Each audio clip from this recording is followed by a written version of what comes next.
Breaking news, historic flyby to the moon.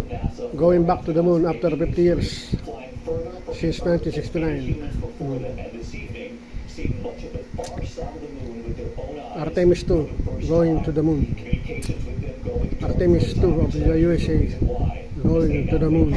Placed historic flyby to the moon.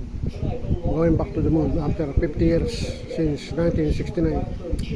56 years after the Apollo 13 astronauts set the record, the crew of Artemis 2 has smashed it, going farther than any humans have gone before.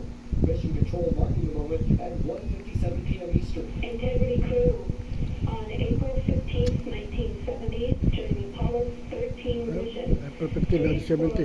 Set the record for the farthest distance humans have ever traveled from our home planet. Today, for all humanity, More than 50 years. on that frontier. Artemis 2 mission specialist Jeremy Hansen. Historic flyby of the moon. Artemis 2 crew breaks Apollo 13 distance record. Most important